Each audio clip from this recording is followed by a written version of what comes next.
And hello, everyone. This is going to be a first for the Bulls Trek channel. We're actually using Google Hangouts, but we're not going to be using it live. Basically, I'm here with a special guest. We're going to do the interview and then post it after the fact. These live streams, though, it's something that I might start doing in the future. We'll see how it goes. But without further ado, I have a special guest. So today we're talking with El Patron. And I just want to make sure, is that how you pronounce your name? Perfectly said. Perfectly said. Okay, awesome. So you've been in the news a little bit lately in terms of, to put it mildly, with a certain interview, which we're going to touch on.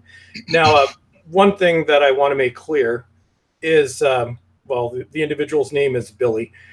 We're not setting out to make this a personal attack against Billy.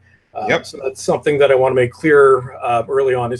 As I'm sure most people will notice, other than public figures, journalists, I don't attack people personally in my videos. That's something that I've always held very firm on. So we're going to be looking at the arguments and some of the actions. But again, this is not intended to be a personal attack. And also, my voice is breaking a little bit because I'm in the early stages of the cold. So perfect time to launch this. But anyway, so El Patron. Yeah. I guess our introduction now. I know a lot of people will know who you are, but other people probably won't. So I guess just give us a brief introduction and tell us a little bit about yourself and how you got into Doctor Who fandom.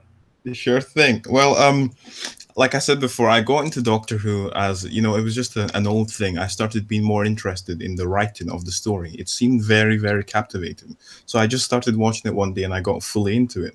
But after that, I was more involved in the video game side of Doctor Who. There's a part of this that people don't know about. Communities dedicated to creating video games for Doctor Who. So I got into that section. Then I was just so devoted to it. So I wanted to learn every single thing in relation to Doctor Who. I took it on myself to just read the books, read the novels, read the little interviews and things like that. I found it so interesting, and I went ahead and created my YouTube channel to just rant. And then surprisingly it got a couple of views and it was pretty good. Yeah, and then you get picked up by the algorithm, and then it kind of turns into at times a shit show. Yeah, but if you guys don't know who I am, I just basically, unlike also I would like to ask, how do you pronounce your name, because I always struggle with that. It's okay. It gets mispronounced a lot. It's Bulls Trek. Bulls Trek. Yeah. Okay, so unlike Bulls Trek here, I actually go after people and target them and make personal insults. I'm trying to pull back on that, so don't think I'm fully negative, but that's the main difference. I should strive to be more like him, and I'm working on it. So it's everybody has a style, and you kind of find what fits. Like I've been doing this myself for 10 years. Started doing videos the way I have maybe about a year and a half ago. But yeah, it's everybody has their own style. Me, as I'm sure everybody knows, my Doctor Who videos, for the most part, they're scripted. So I try to be as concise in my arguments as I can, and sometimes I get, shall we say, a little bit grumpy. I've kind of been known for doing that. Well, I'm old, 40, so I think I've earned the right to be grumpy, maybe. Definitely. But yeah, and so you came into Doctor Who with the new series, so around I think you said around 2008. Yeah, 2008. Yeah. So have you had a chance to watch a lot of the classic series? Or oh yes, of course. That was just when I started getting into Doctor. Then I went back and looked into it and things like that. The classic. I feel like the classic series. I mean, let's be honest here. A lot of people haven't seen most of them, and if I'm honest, there are a lot of episodes I can't remember, as with New Who as well.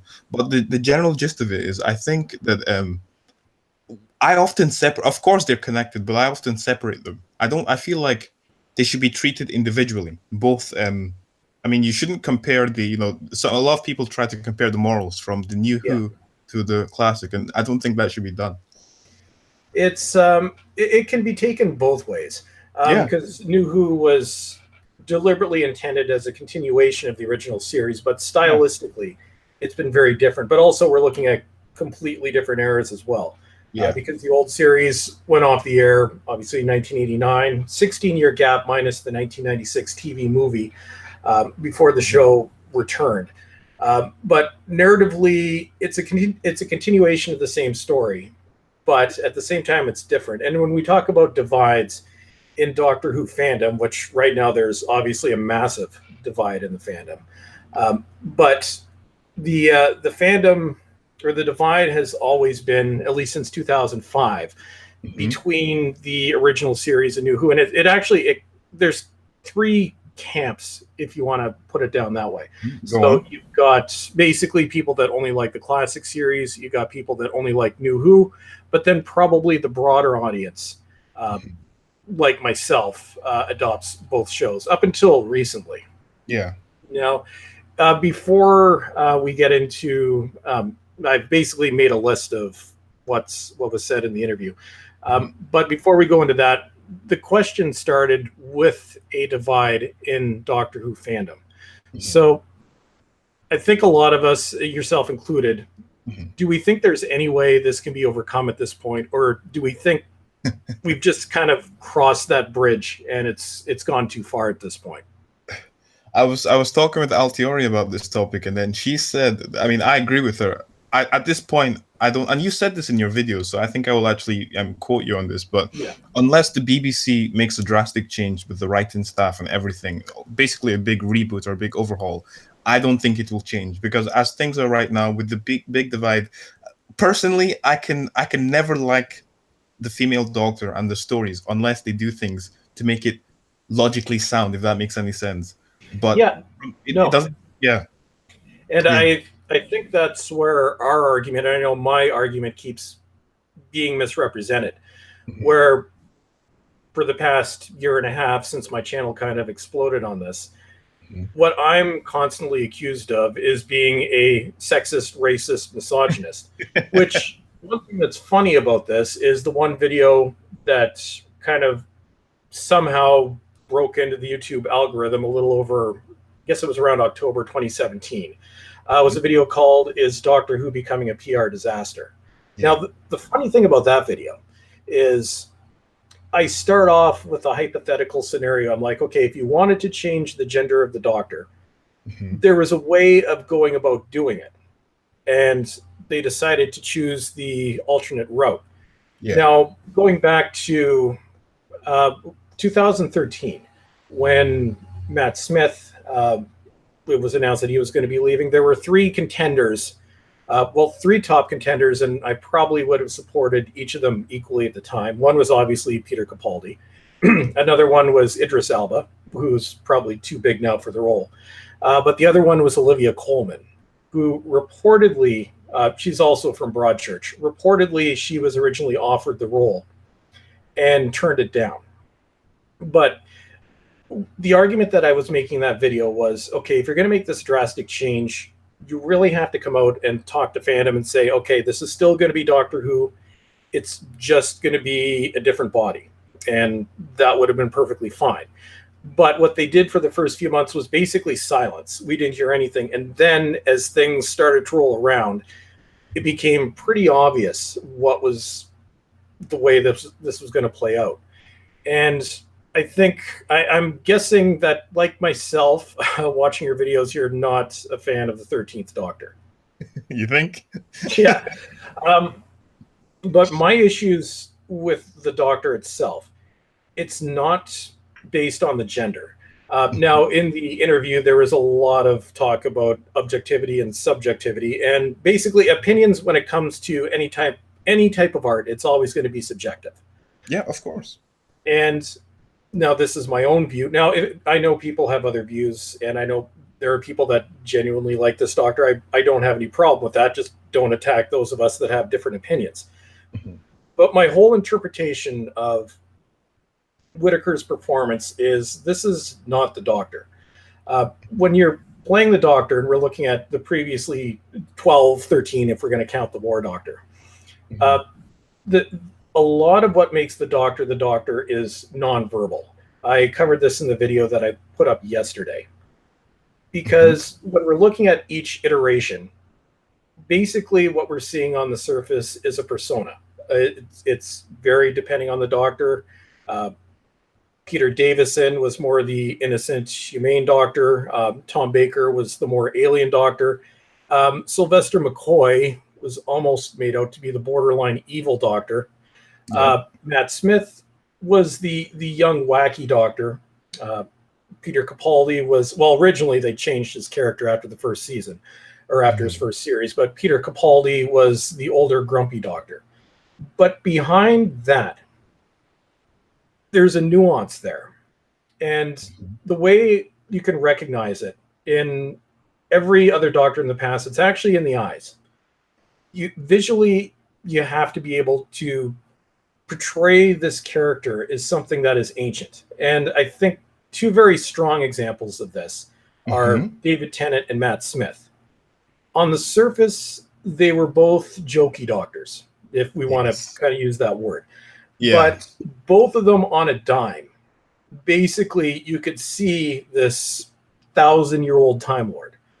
This is, in Whittaker's performance, this is what's missing. And another factor is each Doctor has also developed their own personality, generally fairly early on within a few episodes. She hasn't actually developed that personality. What she's doing, it's a hybrid of David Tennant and Matt Smith. Perfectly said. Yep, but it's on the surface. So basically, she's got the fake persona. Well, an imitation. She doesn't really have her own. But what's missing is the nuance and the subtlety. You might be able to buy her as a wacky character, but I just don't buy that she is this 2,000-year-old Time Lord. Now, to use the example that I keep using, Olivia Colman. Yeah. Now, this is an actor with amazing range. Basically, I don't know, have you ever seen a Peep Show? Yes. Okay. So compare Peep Show to Broadchurch.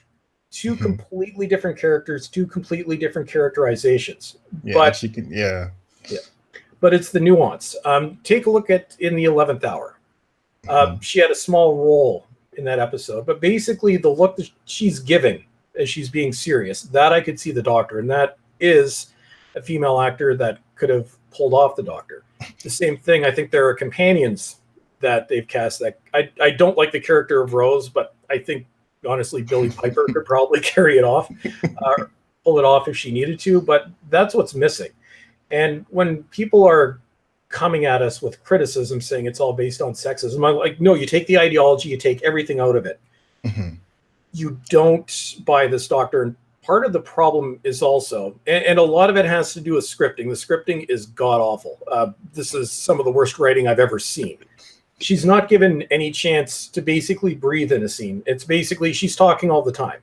Yeah. And I think, I know some people are putting forward the argument that, say, if we had another showrunner, say somebody like Russell T Davies might be able to get a decent performance out of her. I don't think she has it in her, but I respect that other people think that she does. Yeah.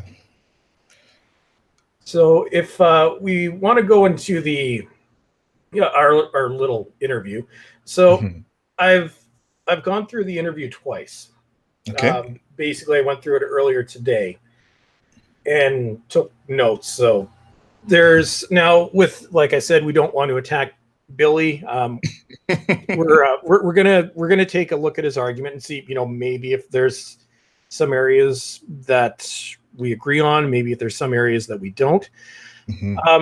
But first off, when you start the interview, we're talking about a vocal minority.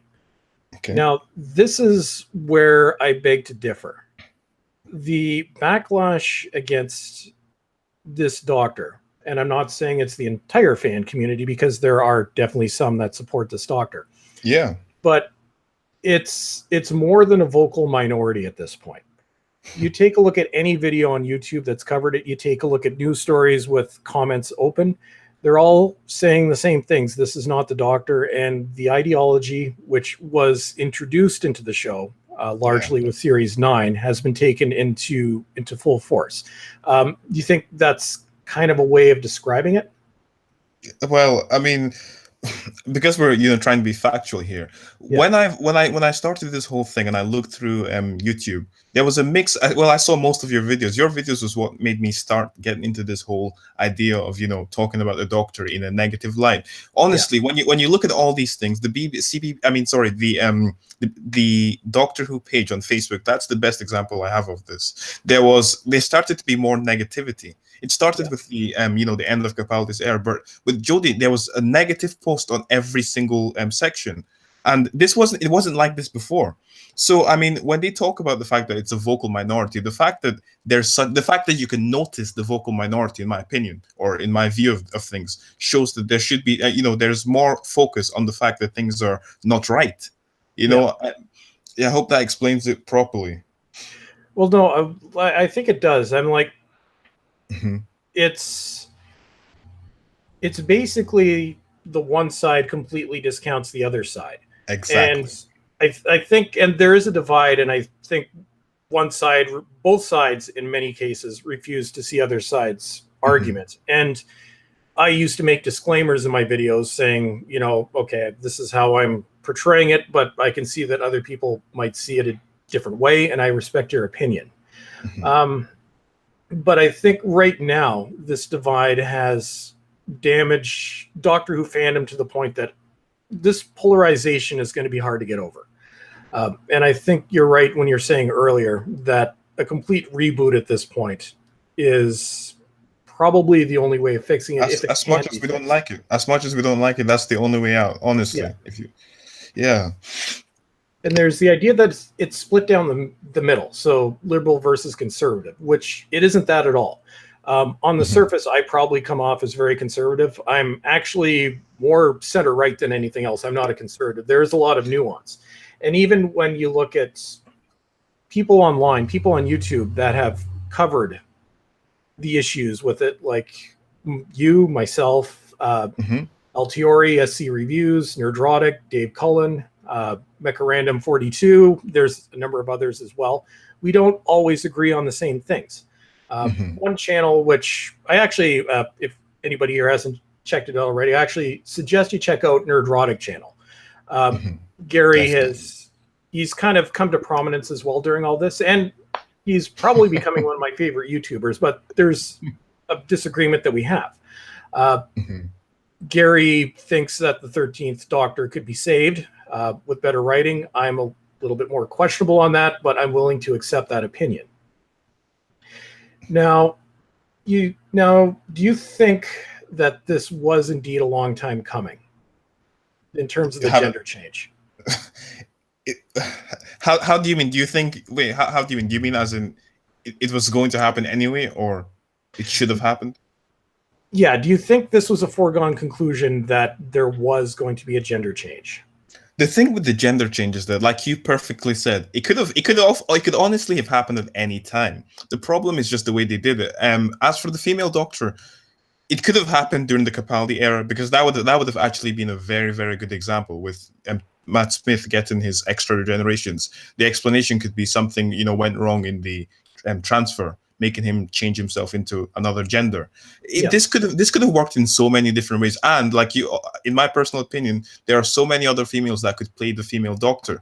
But I mean, the more I think about it, it is seeming to be more of an actress writer type of issue thing. As for the Doctor, I mean, I have said in my videos, and I'm a strong, I strongly follow my statements that Time Lords could not change gender. But if you wanted to introduce it, it could honestly happen at any point, so long as it's done properly. Yes, it would be fine. But like to answer your question directly, I wouldn't say it's a long time coming, but I wouldn't say that as it could have happened at any point. When you say it's a long time coming, it seems as though you're trying to say that it should happen at this stage just because it hasn't happened yet. Yeah. So yeah, that's the stance I take on this. And that's similar to my stance as well. The disclaimer that I used to put in every video is I don't have a problem with changing the gender of the Doctor as long as it's done for the right reasons. Of course, yeah. As long as it's done in a way that makes narrative sense. The problem is the way that they went about it. It doesn't make narrative sense. This was obviously a direct result of the BBC diversity and inclusion strategy. And we see this kind of stuff being pushed all over the place. Yeah. And I think the actress that they chose, possibly based on her rather hardcore feminist beliefs, I also find suspect. I'm like, I was willing to give her a chance until she basically wrote off the entirety of Classic, who is celebrating the white male gaze. That I thought was absolutely ridiculous. And you notice that after that article, my tone towards her changed completely. Yes. I mean, I heard something that she wasn't even more of an original fan, whereas all the other doctors in the past were fans. Now, that's not saying you need to be a fan to, be interested in the show, of course, but there should be some small amount of interest towards it. If you start bringing in politics like Jodie has done, it changes the entire outlook of the situation. And that's why Jodie, like you said, it's difficult. I think Jodie could be a good doctor, Yes, but it's a really difficult one. Really, it really is difficult. But yeah, like it's the problem is, and putting aside what my personal views on Whittaker are, because the writing is terrible across the board. I'm like, Chris Chibnall is not Stephen Moffat. He's not Russell T Davies. Both those showrunners had proven themselves before they came in. Yeah. Chibnall has not written great episodes of Doctor Who. He's written terrible episodes of Doctor Who. And the problem is, when you look at Russell T Davies and you look at Stephen Moffat, completely different styles in terms of running the show. Yeah. But they knew how to write characters. They both created and conceived two Doctors. Yeah.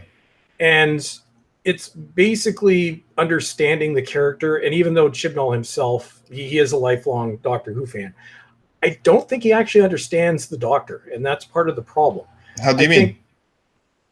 Basically, if you look at the way that the Doctor is written, and again, it's the idea of the nuance that's missing in Whittaker's performance.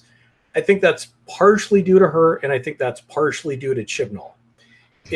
It's being written as a wacky character with no depth behind it, which I think you've said in a few of your other videos. Yeah. Now, say we bring in somebody like Russell T Davies and to write it. Now, he knew how to write the Doctor. He understood what the Doctor was. He could say, okay, Jodie, you have to slow down. The facial expressions have to go because that's all over the place. I think maybe an acting coach might help. But it's basically it's the writing and the Doctor itself. And Chibnall wrote more than half the episodes this season. And I think it's also a disservice that the other, I believe it was 5 guest writers, none of them have genre experience. Some of them have almost no experience at all. Some of them are basically political playwrights. Pete McTeague is the only one that really has drama writing experience, but not so much in the science fiction genre. And I think this has complicated the issue. Because these are not science fiction writers, they're not people that understand the Doctor, this is part of the problem. Say if you were to bring in, and I think what he should have done is bring in some of the stronger writers from basically previous eras. Say Toby Whithouse, for example, give him a few episodes. I don't care much for Mark Gatiss, but he has written some decent episodes, and he does understand the character of the Doctor. I'm like, bring in Neil Gaiman. Neil Gaiman should be the fucking showrunner, as far as I'm concerned. Like, we'll start a campaign. Neil Gaiman for Doctor Who showrunner.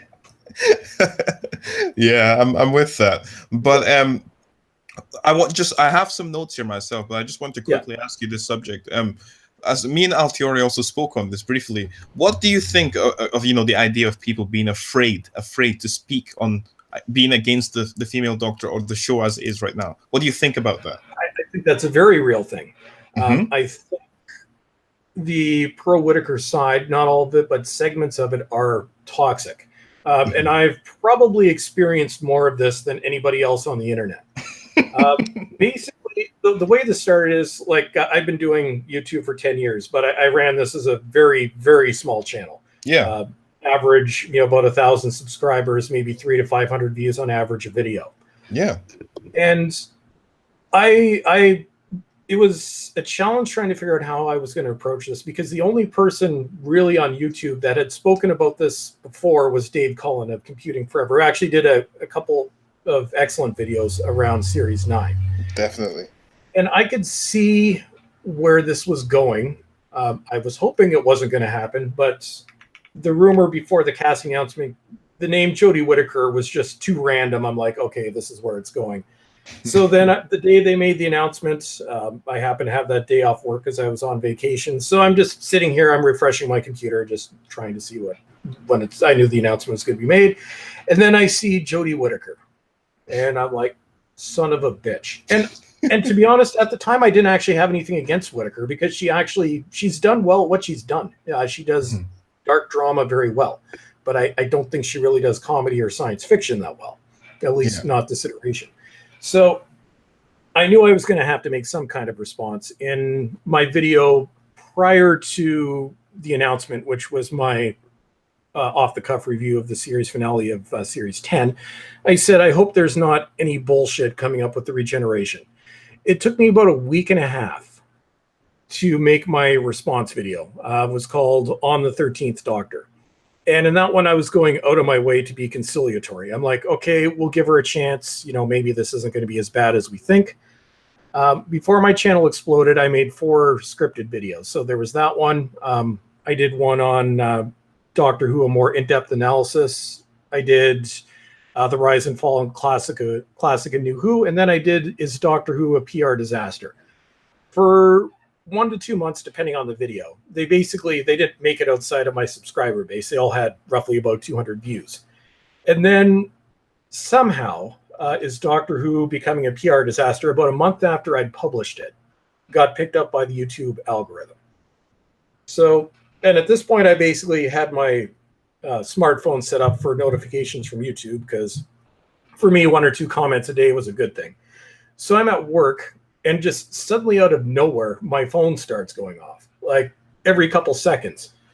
So I log into my YouTube channel. I'm like, what have I been hacked? And then I'm looking at this video. I'm like, okay, it's at 1,000 views. It's at 3,000. Okay, it just somehow hit 10,000. So somehow I got picked up by YouTube's recommended feed. So I've experienced hatred on the internet before on a small scale, because you do YouTube, you're going to have trolls. That's just part of the game. It's just, suck it up and deal with it. But the amount of vitriol I got on that video was just unreal. Also, to quickly stop you there, my internet connection cut off briefly. So if I didn't say anything during that section, I did hear you. But if I didn't say anything during that section, don't worry about it. Oh, that's okay. It's basically I was just talking about the buildup. So when the amount of hate started, I got home from work and looked at my comments section. Sure thing. And I'm like, Jesus Christ, like, this is unreal. I'm like, I was literally getting death threats in my inbox back when YouTube still had that kind of thing. And at this point, it's like, wow. I'm like, and not only that, this is the video where I use the example of Olivia Colman. I'm like, you guys are directly contradicting what I said. But it's, as I see the vitriol coming, I'm like, holy crap. And then at a point, I'm like, well, I don't even really know how to deal with this. So I just kind of let it go, made a couple other videos. Then I started making fun of some of these comments with my talking goat. Yeah, I love that. Or Professor Dinkles. Yeah, you make I don't know, they Gallifrey Base tried diagnosing me with a mental disorder because of that. I heard. But it's but I can see why people are afraid of speaking out. Over time, I eventually learned to deal with it. Now, I just, to be honest, I don't care. I've got a collection of hate videos made about me in a folder, which I plan on doing a comedic video to. But I think maybe because I've been doing it for so long, myself, it doesn't bother me anymore. But I can look at somebody who, is not an internet personality, maybe somebody that has a small YouTube channel. Yeah. I can see why they are absolutely terrified to speak out, because it's nasty. And I've been in fandoms for years. I've been in the Doctor Who community, well, literally since I was 3 years old. We're talking Tom Baker's final series. Wow. I've been in the Star Trek community, which I thought things were bad when Enterprise was canceled. That was nothing compared to this. I'm also a member of the Star Wars community. I thought The Last Jedi was bad. That is nothing compared to this. I've never seen anything like the vitriol. And so when you ask the question, are people afraid of speaking out? Yes, because the other side is going to absolutely pounce on them. Honestly, I mean, when this whole thing was announced, I made a post on Reddit. This is my first official thing done on the internet. I made a long post on Reddit explaining exactly why, my background and exactly why this wouldn't work and why this was going to be an issue. I think I may do a video on that soon, but I did it. I posted it in both of the subreddits, the Dr. Gallifrey something and the other one. One of them I was banned. The other one, probably Gallifrey base. Yeah, deleted and banned, no response. The other one I got tons of responses. As soon as I post there again, I'm banned. I don't even know where my account's going. I used to be a regular poster on that forum. I just basically I go there for laughs now. So then I realized there is a problem here. There is a serious problem here, and it annoys me. It really does annoy me. I don't think this should be allowed. The fact that I mean, they're silencing us from giving an opinion. It's horrific. Yep. And that's part of the problem. I'm like, I believe in free speech. I believe everybody has a right to an opinion. And other people have noticed, other than, I make when I make fun of comments on my videos, you'll notice I don't actually include the names. When I did my video on Gallifrey base, I didn't include the names. I basically focus on the content. Outside of public personalities, I don't take personal attacks on people. I've been in Twitter wars, but I don't actually start them. And that annoys me too. I've noticed that you don't really do anything to really attack any of these people. Yeah, I have seen videos made about people. I saw a comment on one of your videos once of somebody saying how, they hate you more than me. Now, of course, yeah, you've been doing this longer, but I'm directly attacking these people, and yet I've seen so many things being said about you on Twitter. And then there was recently an image I saw. I think it was meant to be funny or something, but it was a remake of the YouTube Rewind. And it had all the faces, and then they put your face on the back on the fire being burning. And this is I haven't even seen that one yet. You need to send me a link. I'll send that to my collection. And this is the positive side of the fandom. Well, it's like I don't attack people, and I've made exactly one response video. It was to the 5 Who fans a couple months ago, I think back around February. And I made it clear at the beginning of that video, this is not an attack on them personally. This basically, I'm analyzing the views. I just thought that video was so misguided, and I don't like making response videos. That was basically a one-off. Sorry, what video was it that they made? It was basically Doctor Who and feminism. Okay. Feminism. It's the only actual response video I've ever made, and I made it clear it was not a personal attack. So people are going on and saying I'm attacking people. Well, no, I go after public figures. I think Jodie Whittaker and Chris Chibnall are public figures. They're open to scrutiny. I think Stephen Moffat is a public figure. He's open to scrutiny. I think our friend who wrote that little article last week in The Independent, which is the most ridiculous thing I've seen published on this. You're writing for The Independent. You are a public figure. You're open to criticism. Yeah. But regular YouTubers, I don't care. Even if it's a YouTuber with 100,000 subscribers, I'm like, it's not an official channel. I'm like, these are people doing it as a hobby. So I'm against personal attacks. And I think if you look at our side, those that speak out, there's not a lot of attack against specific YouTubers. It's what I go after is the ideas. I don't go after people. But when you start the war, yes, I will finish and I will carry on, but I will not start the war. And even though with all these people that have made these videos and stuff about me, have I ever mentioned any of their names in any of my videos? No. And that's what the other side is missing, where if you approach us in a reasonable way, saying, okay, I'm here, let's discuss the differences, which I think is where Billy kind of did a disservice, because he led you to believe that, it's going to be just a casual interview. But even that, the problem that I have is the response that he had after that. Exactly. And if you look at on SoundCloud, the little blurb that he wrote up, I'm like, basically, it was an attack on you.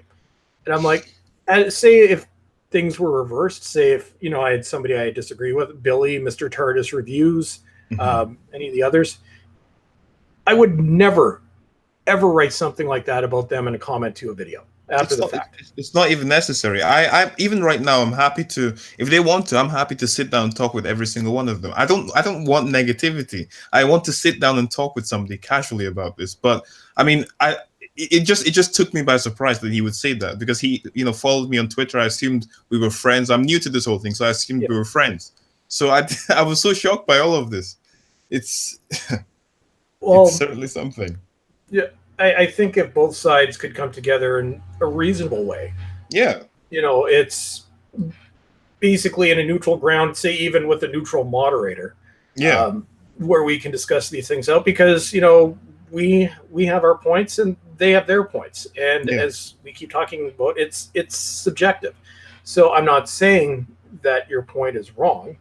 I'm saying my view of your point is wrong, and I disagree with it. Say if we go into my notes right here, we've already discussed a lot of what was touched on in the video. One of the points was going on about the ratings. So specifically the first episode. This was something that I had predicted myself a year ago.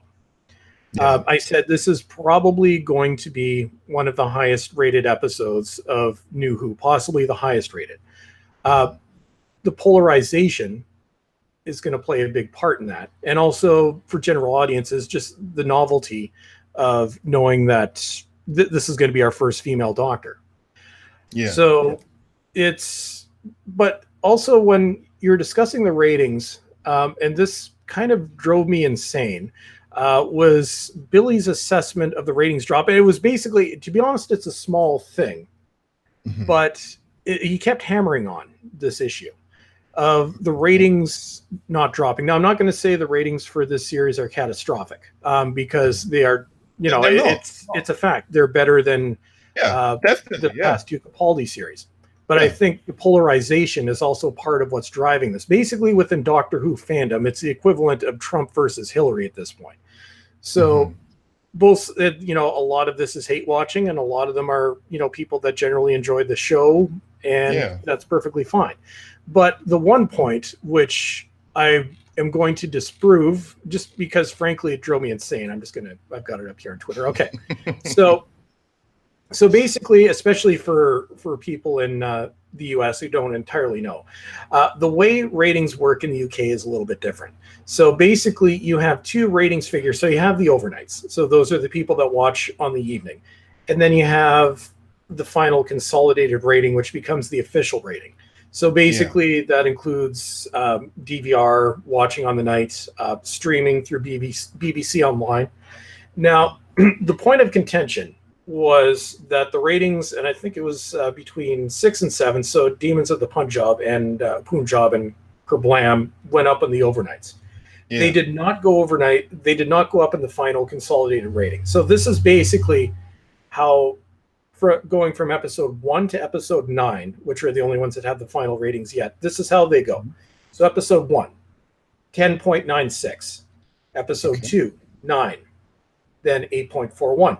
8.22, 7.76, 7.78, 7.46, 7.21, 6.42.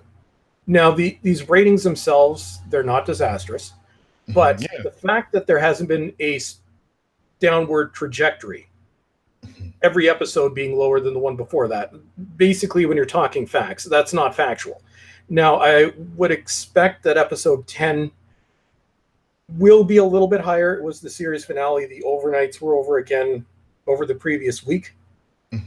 But another thing that was brought up when we're looking at previous series of Doctor Who, so specifically if we look at Capaldi's last 2 seasons that were not very good. There was a drop-off after the series premiere, but if you look at the ratings, they basically bounce back and forth. Where, say, episode 3, 5.61, episode 4, 5.73, episode 5 back down to 5.53, and so forth. So basically, that's I think that's indicative that people are starting to tune off, because previous series did go back and forth. The ratings, they would not drop consistently. This is the first time we've seen a consistent drop. And that was one thing that just drove me insane, because Billy kept driving home the point where it's facts. The ratings went, well, no, the overnights went up. The final consolidated rating did not go up. Did you get this from the Barb by any chance? Basically, I'm using the Wikipedia page, which enters the final ratings as soon as they come up. And there was an adjustment also made to The Woman Who Fell to Earth. The final consolidated figure actually was readjusted by about 400,000, which basically put it ahead of, I believe, Eccleston's first episode. That I found a little bit questionable. But when we're talking about facts, and because he kept driving this home, I kind of had to point this out. I'm like, no, there actually has been a steady week-over-week decrease. They've bounced back and forth in the US. They're not doing well. They're not doing terrible, but they have bounced back and forth. But in the UK, the final rating, and this is a fact, has been going downward steadily since the first episode. It will pick up in episode 10, but prior to that, it went down every week. There you have it. Yeah. Wonderful. Just trying to see. So we talked about the polarized community. We talked about the ratings. Agendas. So my favorite.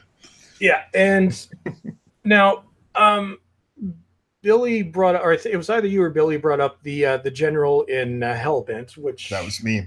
Yeah, that was you that brought it up. Yeah. Now, the one issue that I have with this, if we're going towards motivation, is Billy just wrote this off entirely as a joke. Now, it was meant to play off as a joke on screen. Yeah. But there was a lot behind this, because Moffat had been building up to a female doctor before.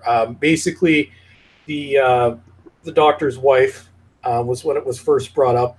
Yeah.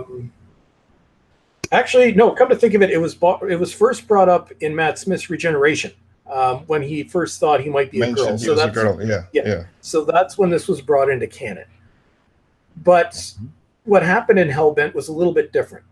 Basically, it wasn't a comment about Time Lords being able to change gender.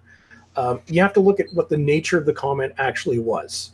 How do you cope with all that ego? So not only was it a comment on changing genders, but this time an insult was included with it. And I think amongst Doctor Who fandom, a lot of us. Actually, where this was going to go. A side point too. Somebody mentioned this to me because I kept on watching the full scene. I think before that, she actually says "back to normal." Yeah, so, back to normal. Am I? So hold on. If Time Lords can casually change gender back and forth, and gender doesn't mean anything to them, how is he back to normal? Exactly. you see what I'm saying?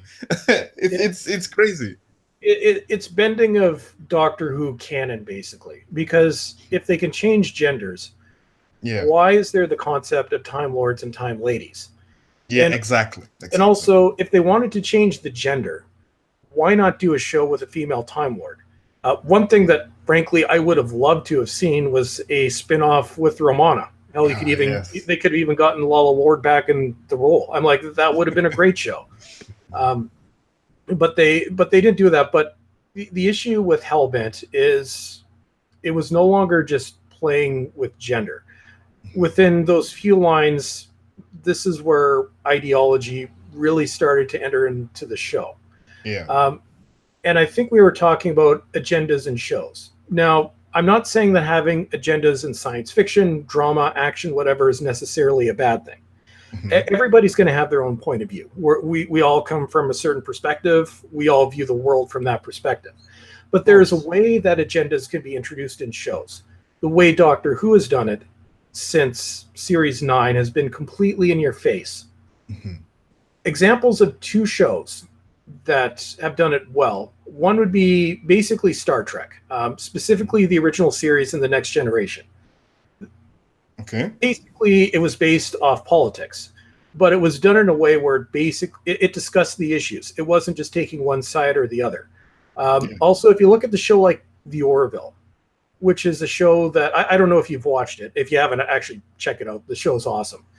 But Okay. the thing with the Orville is it actually does bring up social issues, but it looks at them from both sides of the spectrum. Basically, rather than what Doctor Who is doing, where it's just black and white, one way or the other. Yeah. We're going to have a discussion. We're going to talk it through. Another example would be when Roseanne came back a year ago, which I've done a couple videos on that. The show, when it returned, it was actually criticized for having a far right-wing slant because the character of Roseanne was a Trump supporter. In actual fact, if you watch the episodes from that season, it was basically far left and far right at the same time. They would discuss the issues. What we have in Doctor Who, specifically in this season, is where it's only showing one side of the issue. Now, an episode like Rosa, I think, is a perfect example for, and I know you guys talked about this in a little bit, or talked about this a little bit in in your interview. Something like Rosa, the problem is not the historical event itself.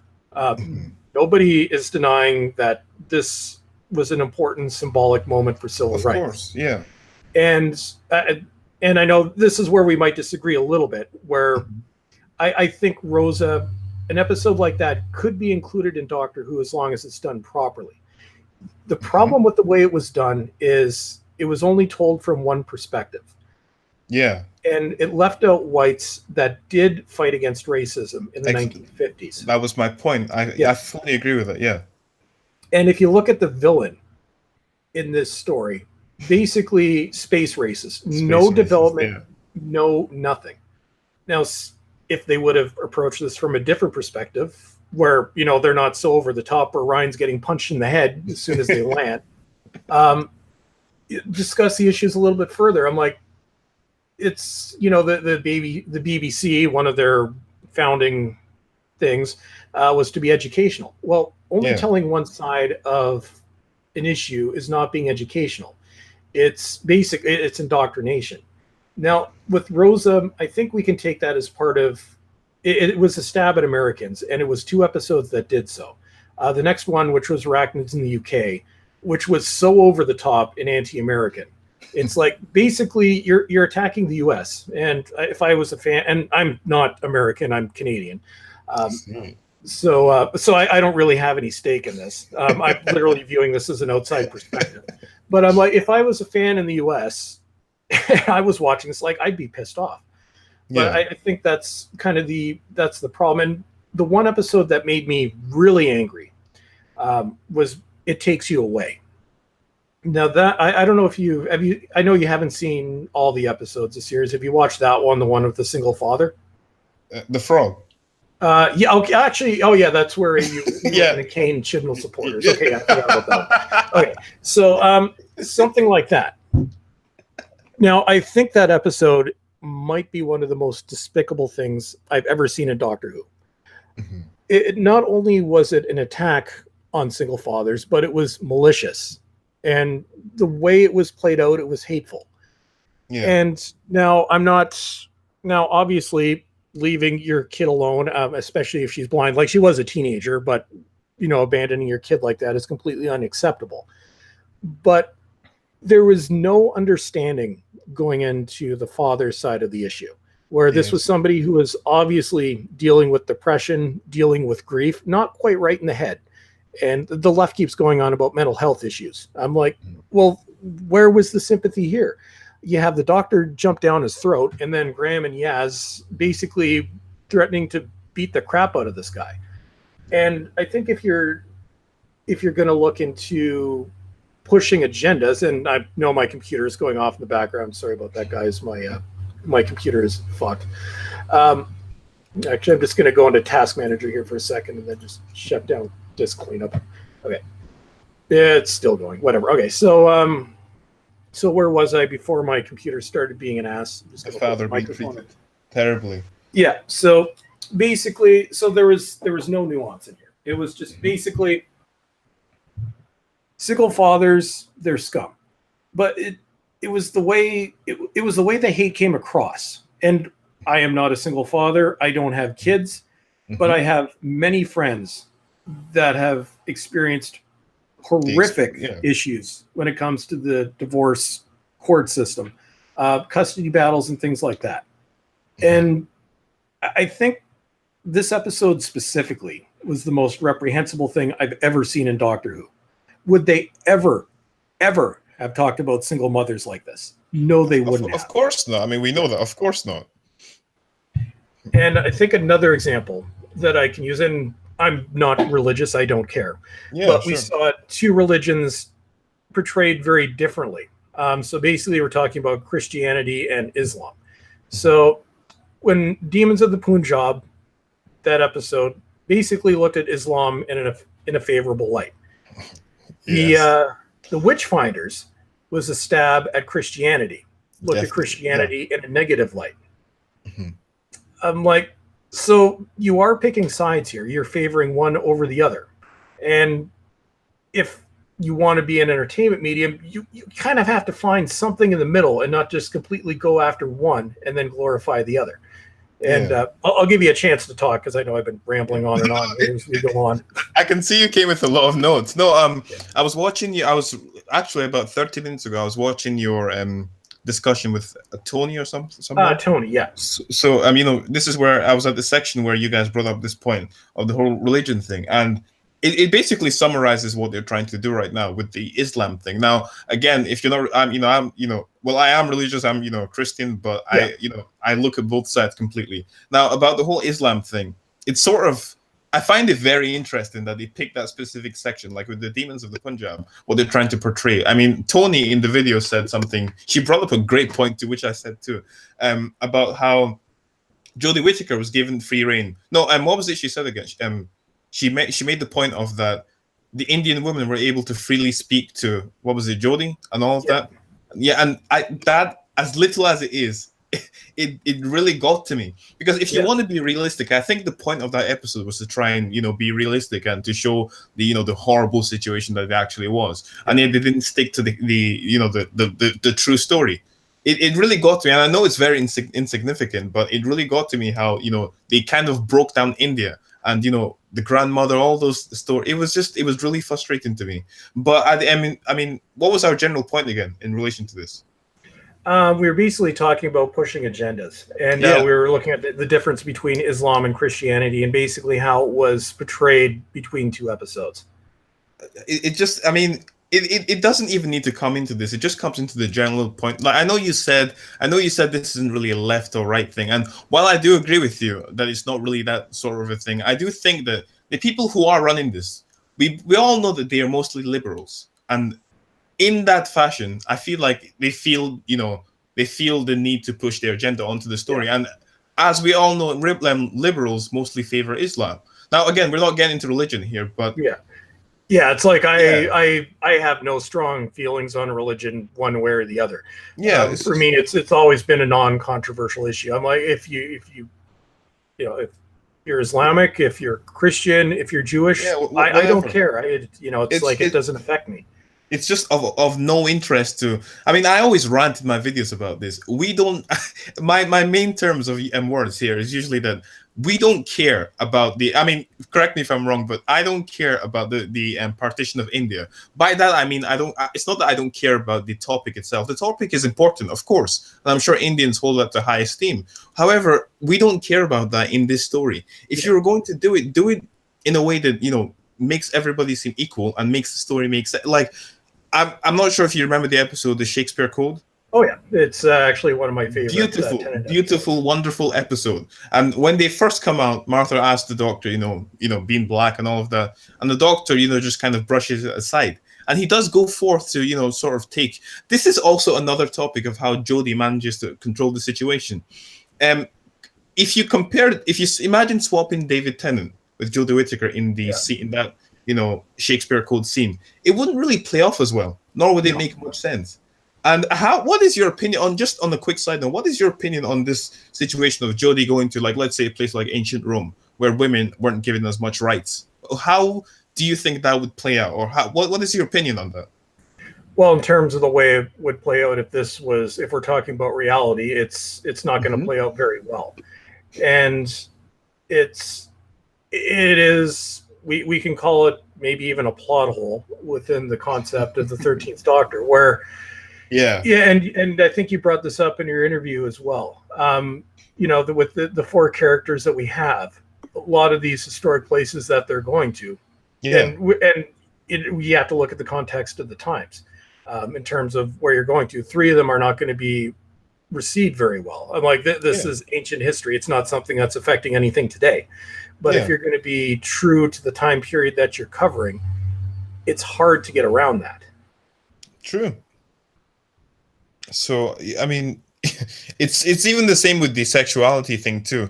I've been hearing rumors that there's, because I think I may have skipped the episode, but I've been hearing rumors that Yasmin may be a bisexual. Now, of course, it was basically, something. it was a throwaway line. It was in, I believe it was Arachnids in the UK. Basically, the way it played out was Yaz's mother asked if her and the doctor were involved. That one never really went much far beyond that joke, thank God. But of course, I mean, I have nothing against if you're lesbian, transgender, whatever it is. However, the fact that it has become an issue, that it has become a topic in itself, brings light to the situation. And people always bring the idea of Captain Jack being asexual. I've heard so many YouTubers say the subject of, if Captain Jack was on TV today, he'd be a huge problem. No, he wouldn't. Nope. Because he was a well-developed character. Exactly. And the first thing I think of when I think of Captain Jack is his immortality, not the fact that he's, asexual or whatever. With Captain Jack, basically, you've got character development, and his sexuality was not his entire persona. It was part of who he was, but it wasn't the emphasis. Definitely. And say in Children of Earth, when Yanto died, obviously, a gay couple, you actually felt the loss. Why? Because you cared for the character.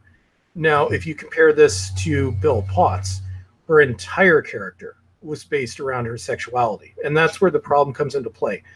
You can make it part of a character, I don't care. But if you make that all the character is about, that's where it becomes a problem.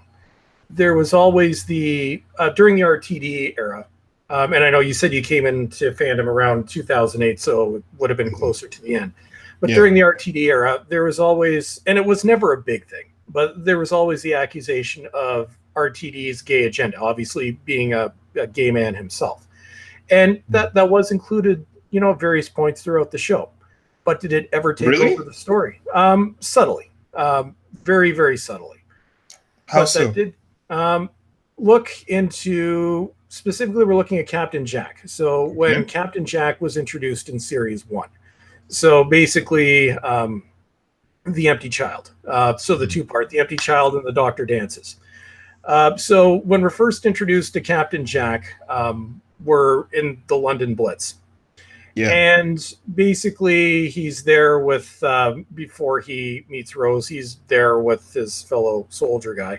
And then he makes a comment about it being cute or something like that and slaps him on the ass. So inclusion of small things like that.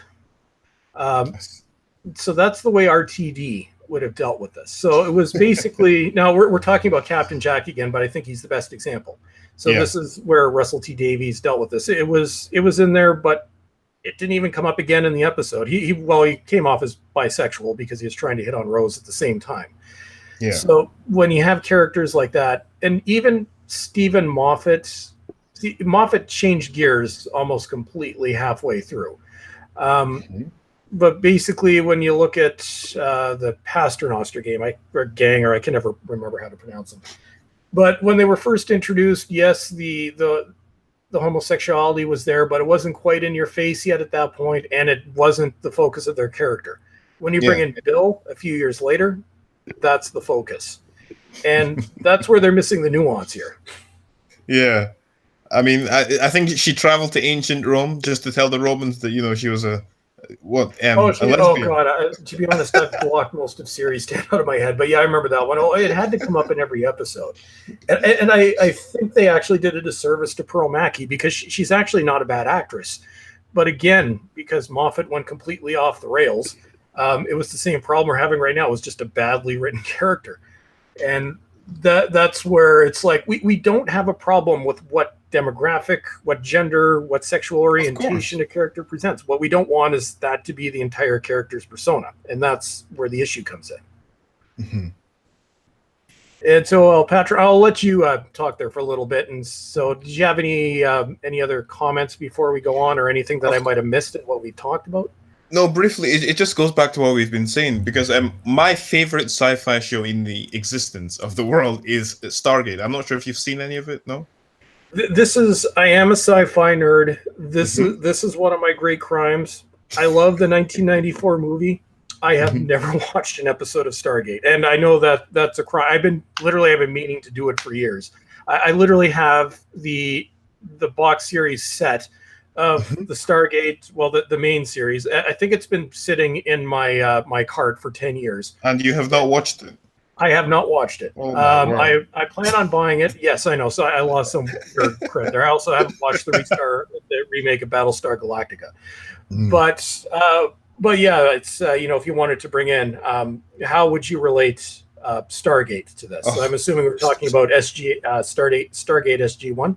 All of this, I don't even know where to begin because of how brilliant it is. I don't know what they did with the writers, but the thing with Stargate, and I'll be very brief about this, because I've been able to bring friends who didn't like Doctor Who, but they love Stargate. The thing with Stargate is they tackle every single issue in a very interesting way. The very first episode, they tackle the issue of sexism. And just to be brief about it, the first team is called SG-1, so they have 4 members. Yeah. Now, they expected, the members are mostly military soldiers and things like that. However, they have a new person called Carter. Now, Richard Dean Anderson mentions, he says the statement of, when are we going to meet him? And then the character enters the room and it's a woman.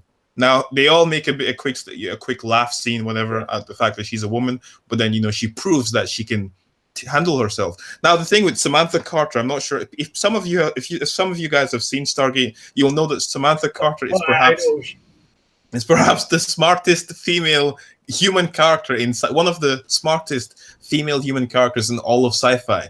And it's kind of funny. I don't watch Stargate, but I know who that character is. That might be the only thing I know out of Stargate SG-1. So that should actually tell people something. I'm like, exactly. And they handle. I can't remember the racism. They've handled every single thing. Sexuality, sexism, racism, all those things, because it's all set on different planets. And another thing, this is just a quick side point, another thing I really liked in Stargate as compared to Doctor Who, which I think Doctor Who should do, is the fact that in Doctor Who, and this is a common sci-fi thing, Star Wars and Star Trek have the same issue too, but the thing with Doctor Who is that Doctor Who, an alien goes by the definition of a classic alien. It has to be creepy, it has to look weird. Yeah. But this often creates problems. I'm not sure if you've noticed this in the new series. A lot of the human aliens speak in in a specific accent, like they come from somewhere in the UK. They look human, they sound human. There's no real difference that they are not human. I feel like that's a problem the show is having right now. Apparently the Doctor's meant to have been to every single section of Earth's history. However, there's always new places and new people he's never met before, or new races. And this is very interesting to me. Whereas Stargate, it explains that the majority of the aliens in the universe are humans, but there's a reason for this. And I've always found that it's little, but I found it interesting. I just feel like it's a problem with science fiction. I'm like, it was the same thing with Star Trek in the 60s. Basically, they were humans with things painted on their heads. How did Star Trek handle that? To be honest, they really didn't. Now, keep in mind, we're talking 1960s when I talk the original series. But basically, if you look at the original Klingons, they were human. When they handled race relations, which was in an episode called "Let This Be Your Last Battlefield," one of the final episodes made. Yeah. Basically, there was a planet. There were 2 races. They hated each other. Basically, the way they did this was one side of the face was painted white, the other side was painted black, and then they switched it around for the other character. But it's a limitation of science fiction. It's, I think, with Star Trek and a lot with classic Who as well. Yeah. I think it's because of the limitations of the production. A lot of it has to be put up to the imagination. Yeah. But I think with Doctor Who, it's supposed to be going all over the universe, but they're very earthbound, and basically, everyone is a human. Where there was a time in the classic series where none of the cast was human. I'm talking specifically the later Tom Baker years. Yeah. Where you would go to planets and you would have no humans because the Doctor was Gallifreyan, Romana was Gallifreyan, and Yeah. K9 was a robot. So, but I think the Earthbound nature, it's been a problem of New Who since it's come back, where I think they focus on that a little bit too much. And I think a lot of that is budgetary concerns. They can't afford to build space stations and like that every week. But I think you were also touching on accents. When you're doing your interview. It really, I cannot stand the fact that they don't put any effort into the accent. At least change the voice or something like that. Be realistic. To me, that's just a big problem I have. Yeah. What's your take on it? Are we talking the Doctor or guest actors?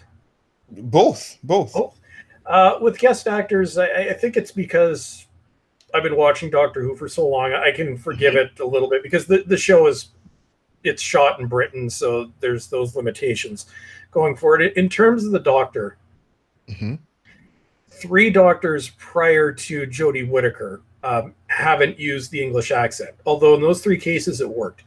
Specifically, I'm talking about Sylvester McCoy. He did tone down his Scottish accent for the role, but he was there. Christopher Eccleston, who kept his northern accent, and Peter Capaldi, who obviously kept his Scottish accent. But when we look at Jodie Whittaker, and I'm going to use David Tennant as an example here. So I'm sure a lot of people know David Tennant naturally has a very, very thick Scottish accent. Yeah. When basically they were formulating his character, he basically came to the realization that the Scottish accent is not going to work for this Doctor. The Northern accent did work for Eccleston. It's a nuance and subjective thing again. But Jodie Whittaker, specifically the reason why she is using her Northern accent, and there was an article published on this, so this is fact, is because she thought doing the traditional English accent would be too hard. And she said that. Yep. It's when she was cast, she can do an English accent. I think she's done it in a few shows, but she said it would be too hard to do the English accent while playing the character of the Doctor. So that I'm thinking, and she's not wrong. She's not wrong too. But yeah, it's in the case of her, like her and Eccleston, Northern accents, same accent, worked for Eccleston, didn't work for her. Capaldi and David Tennant, both thick Scottish accents, worked for one, didn't work for the other.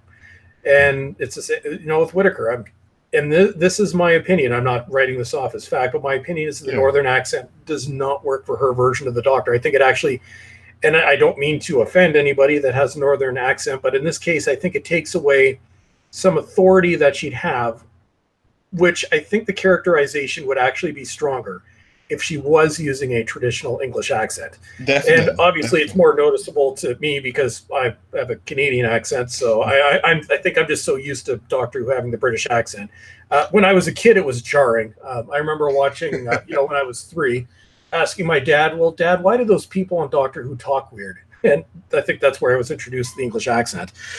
But it's something that I think when it comes to science fiction, it's a little forgivable. The way Star Trek, later on, the way Star Trek explained the reason that everybody speaks the same way is they have the universal translator. So basically, if you're talking to a Klingon, if you're talking to a Romulan, they're not talking in English. It's in their communicator. It's translating it. So I'm like, I'll give it that a little bit, because if we had people talking in other languages, we'd have no idea what they were doing. Or if you do what Star Trek Discovery did and you have the Klingons and it's all in Klingon and subtitled, people are not going to like that either. No, but I mean, while I haven't seen a lot of the Star Trek stuff, I've played a few games, and the universe does really interest me. And the way I do really like the fact that they created like languages for. I'm sure you can get a full dictionary for the Klingon language. No, there is a Klingon dictionary. You can actually get audiobooks and full lessons. Sadly, I own them. No, there's nothing wrong. It's wonderful. I think that's how you build a sci-fi universe and uphold it properly.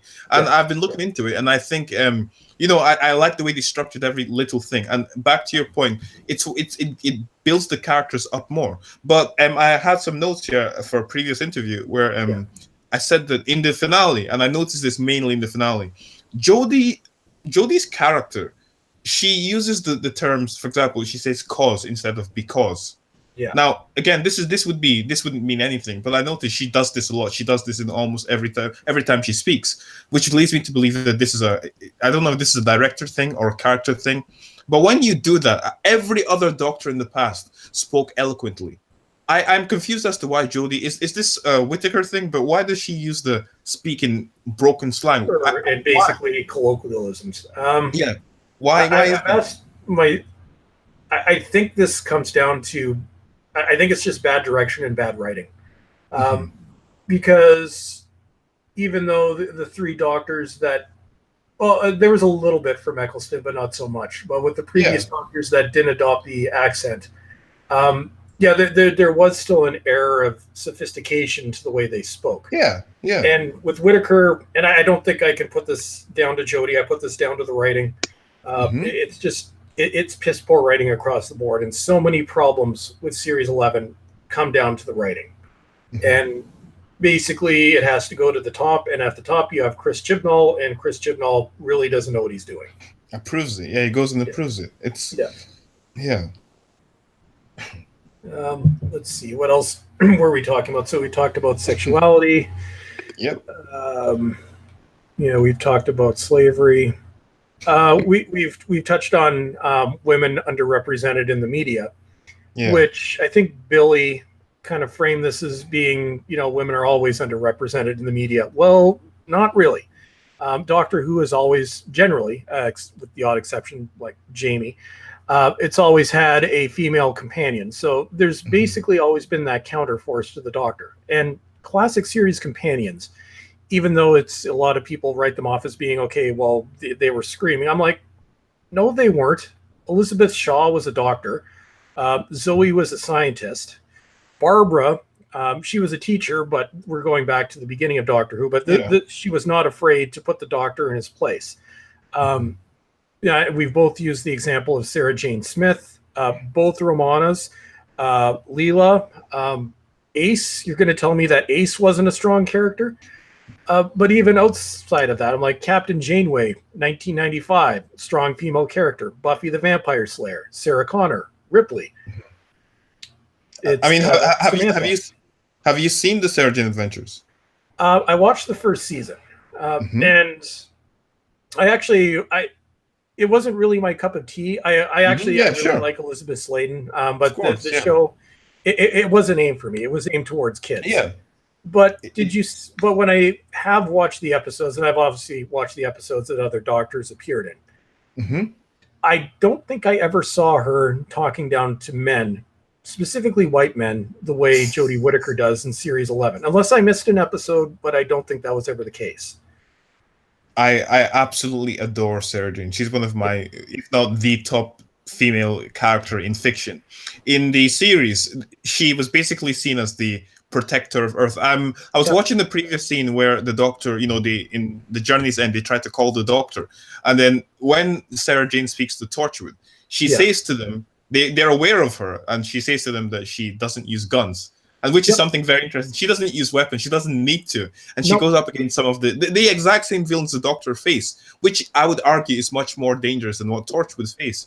And Yep. she does this without guns, her own intelligence, her own. And the thing is, she was always respected.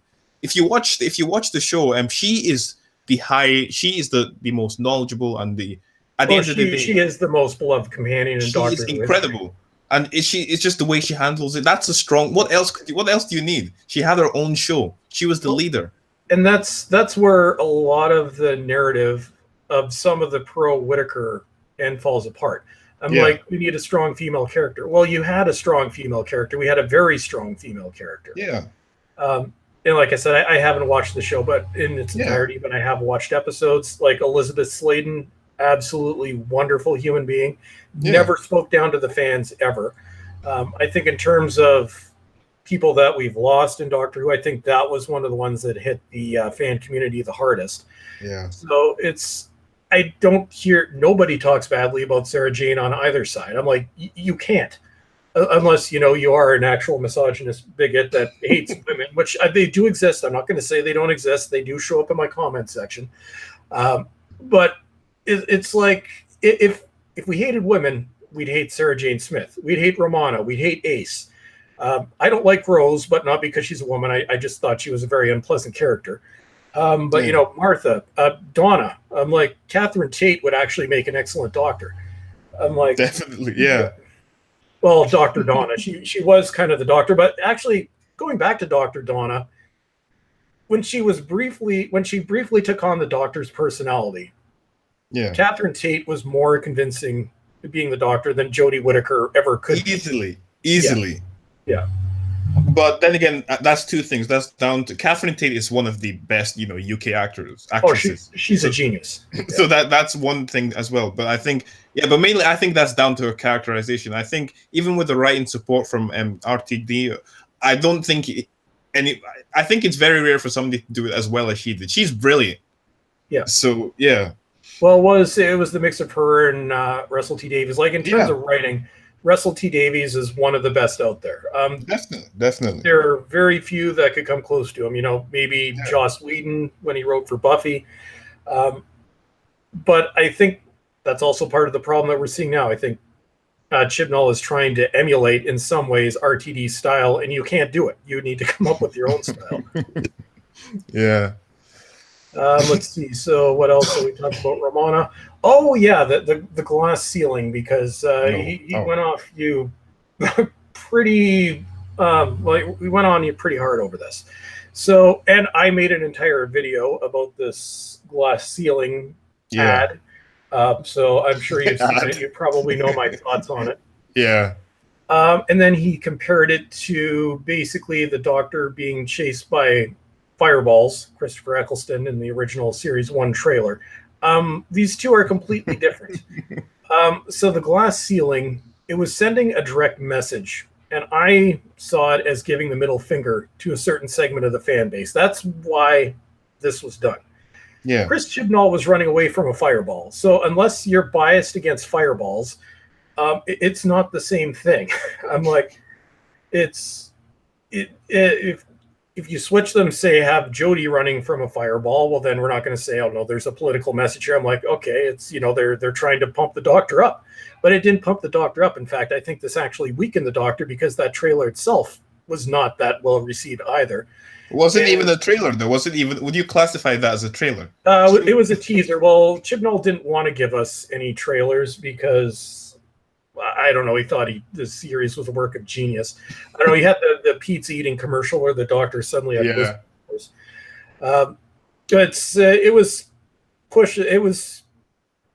What I think, did they call that one the release date trailer? I'm not even entirely sure. It was one of the teasers. No, it wasn't a trailer. We didn't actually get any trailers for this series the way we would have in the past. But it's Oh, go ahead there, Patrick. Even by the definition of a trailer, she's standing in some place that's not in the series. We've not seen that location yet. The ceiling breaks and she looks at the camera and says, "Whoops, that's not a trailer. That's like a political message. That's a message. Political message." And it's like, and in terms of PR disaster, which Doctor Who on many levels is a PR disaster, you're going. What was just mind-boggling to me about releasing that? We'll call it a teaser. What was mind-boggling about releasing that? Okay, so you have a fandom that was starting to become divided going into this. Yeah. Wouldn't you want to make sure that the segments of the fandom that are concerned about where you're going to go with changing the gender of the Doctor, that you would want to assure them and I think this was one of the last trailers released, maybe the last or teaser released. Wouldn't you want to assure them that, this is still Doctor Who, this is, your fears are unfounded?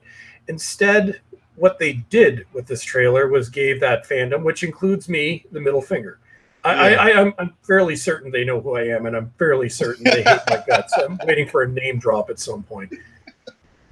Yeah. And another thing that brought up, so basically my notes here are kind of chronologically what went on at the review. I might actually make a separate scripted video where I deal with these things more concisely. I think you should. You should. But again, it'll be a response video, but it'll be the second one I've done, but it's more to clarify points. Yeah. But Mr. TARDIS reviews. Now, Oddly enough, I've been subscribed to this guy for years. I actually used to follow his videos. Same Me thing. A lot too. of these people that hate me, Crispy Pro, the Who Addicts, I'm still subscribed. I don't watch their videos much anymore, but I'm still subscribed to them. So actually, even with the Who Addicts, I used to push them on my channel. When I was doing my reviews a few years ago, I'm like, yeah, and by the way, check out the Who Addicts reviews, they were called at the time. I'm like, they're a brilliant channel. I'm like, I've actually pushed you guys and given you subscribers in the past. But specifically with Mr. TARDIS reviews, and you brought this up. Now, I haven't seen the video, but enough people brought it up that I'm pretty sure it exists. Get the fuck out of fandom if you're against the 13th. Yes. No, now, not just that. I think he was referring to people like us who apparently we don't want, people of color, women and all that to be in television. We need to get the fuck out of this fandom. That's what he said. So yeah. And Captain Sisko is my favorite Star Trek captain. So yeah, I guess it's like it's painting them with a brush. I'm like, I don't agree with these people anymore. But I would never. Things don't seem to be looking. Oh wait, and as I was, oh hey, I just clicked on one of my videos. That's my Star Wars review. But it's, I would never. And there are some people that really hate me. He hates you too. I won't mention his name, but he wears a cowboy hat. I believe he called me a hate monger in a recent video. Another one who has made a review of one of my reviews, who is. For some reason has decided he's my nemesis on Twitter. I would never, I disagree with these people. I would say 100%, but probably about 90%. I would never go to Mr. TARDIS reviews and say, okay, you don't agree with me, get the fuck out of fandom. I'm like, it's not my right to tell people to get out of fandom. Whether I agree with your opinion or not, you're entitled to your opinion. I will debate your opinion. I will show you where I think your opinion is wrong. But I'm not going to tell you that you're scum because I don't agree with your opinion. I would never tell Mr. TARDIS reviews, get the fuck out of fandom. I just won't do it. I'm like it, and that really is a difference between both sides, because our side, and let's be honest, you and I are probably two of the more aggressive people on our side. But when I'm looking at, people like Nerdrotic, people like SC Reviews, and many others have made videos, I haven't heard any of them say this to the other side. I'm like, we try and approach it with facts, whereas they're approaching it with name calling, and that's not doing the community any good. If we can even call it a community at this point, it's more like an ongoing argument. I mean, I think what I've also noticed is that, like, people like us, the background we seem to come from. I mean, you said it yourself. You were watching this since you were 3. You know, I'd spent so much time into this fandom that it almost makes me sad how much time I spent reading the novels and things. I used to debate online Doctor Who battles, think nonsense, things like that. And I feel like we come from a more passionate background, whereas these other people, they watched it casually and, gained an interest in it. And now they feel like it's a sort of, their life. And I really think that, it's really insulting to us as fans and many other people on our comment sections. I see people all the time saying they've been watching this since the 60s, things like that. It's just generally insulting. And I don't know how they can be allowed to get away with that at all. Yeah, well, it's not so much that we want to be gatekeepers saying, you have to watch for so long to be a member. Oh, yeah, of course, yeah. But it's like myself, and I was there for the 1989 cancellation. We didn't have the internet. I just noticed that there was no Doctor Who the following year, and then I came across an article. I don't know if it was Doctor Who magazine. It was somewhere, and I was it was Starlog, and I was absolutely devastated. So I've been through a cancellation before. I've been through the dark times. But if somebody even came into the show in series 10, I'm like, okay, it's you've enjoyed the past. You have every right to come into it. And some of them, like, I'll call out the Who Addicts, specifically the original two, James and Matthew. Like, they definitely, you could tell by watching their earlier videos, they have a passion for Doctor Who, and they probably know the show in and out as well as I do. But the thing that I noticed with this side of the fandom is they were all very critical of the Moffat era. The Who Addicts actually broke it down brilliantly in their videos. But as soon as this change happened, it's suddenly everything is perfect. I'm like, you need to have some perspective on things. Yeah, yeah, I heard about this, but I didn't think it was really that true. So is this really true that people switched like that? Yeah, it's basically not everyone, but certain Hmm. members of the left side. I think both sides, both the pro and anti-Whittaker side, I think we're all in agreement that Moffat's last two series were god awful. We're talking series 9 and 10. Yeah. The stories were all over the place. The arc didn't make any sense. I had a major issue with the identity politics that was brought into it. A lot of people didn't. So there was agreement amongst the dark, and it was the same thing in Series 8. A lot of us agreed that this looked like it was going to be a new golden era, and we were both disappointed when we got the pile of shit we were dealt in Series 9. But it seemed like it was okay to criticize the Moffat era. But then as soon as the gender change happened, it's Hmm. almost like you can't criticize it anymore because then they don't want to come off as sexist. I'm like, if you take the gender identity politics, all that out of the show, and Hmm. look at the stories, look at the acting on the basis as they are, we have probably 5 episodes this series that are contenders for the worst episode of Doctor Who ever. So it's like, okay, we'll leave the politics aside. We'll leave the accusations of sexism. Let's look at the stories as they are. I'm like the Saranga conundrum. Like, Yeah. what in the name of hell? Uh, the talking frog. I'm like, there wasn't even an attempt to make sure that the lips matched up with the frog. I'm like, and the probably the I'd say the series finale, which was this week's episode, is Yeah. probably the best episode of the season, but it's not saying much. I'm like, you're not. I'm like, you're stealing episode. You're like, they stole parts of the pirate planet and stolen Earth. Mhm. Uh, it's. I didn't find it original. I think the Tooth Monster, other than his voice sounds cool, but I think he's a stupid monster. Mhm. And I'm dreading what they're going to do with the Daleks in a couple weeks, but that's going to be another story.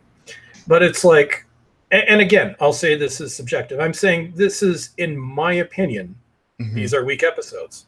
Look at any of my videos. Yes, I am a little animated, but I Mhm. break down why I don't like the episodes, and I don't just go on the identity politics in every episode. I say, okay, specifically, these are some of the problems with the episodes. So it's like, you can't just say, oh, season or series 11 is the greatest thing ever just because whammon. I'm like, no. I'm like, outside of that, this series has problems, and if you want us to take you seriously, you have to look at what's good and what's bad. And No, you'll but notice. Oh, go um, ahead, Al Patrick. Altiori actually said to me that she thinks that it's due to a fear of being demonetized. That a lot of these YouTubers use the YouTube as their main source of income. Now, I'm not too big on how this stuff works, but I heard, well, she told me that certain words you say can have you demonetized. So I feel so that was her stance on why some of the YouTubers may not be saying anything again. And if that even is true, I think. It's What do you think? Well, What do it you think? is to a certain extent because I've been a YouTube partner since 2010, so I've been Hmm. navigating this for years, and I've been playing the demonetization war myself a lot. Hmm. But in terms of what gets demonetized, if you use offensive wording in your thumbnails, um, if you use like the NPC meme, which I'm sure you know what that is, Yeah. basically, if you upload a video with an NPC meme in your thumbnail, that's going to get demonetized. Mine was demonetized, I think, literally 15 seconds after I posted it. So there is that, Wow. like, certain words that I'm not going to say in this video, but if you put those in, well, you're going to get demonetized, and you're also going to be, it's going to be content violation. Um, Mhm. but criticism is not grounds for demonetization. I'm Yeah. like, I can say, I don't like this episode. I don't like this episode because of these reasons. Without being offensive, you can say that you don't like something, and YouTube is not going to demonetize you. A lot of my videos, especially early on, were demonetized. They were manually reviewed by YouTube and then remonetized. Hmm. And I think my channel underwent, because when you reach 10,000 subscribers, apparently YouTube actually does a review of your channel. So I know that a review was actually done of my channel, and I had a few videos that were demonetized. Actually, the NPC one being one of them.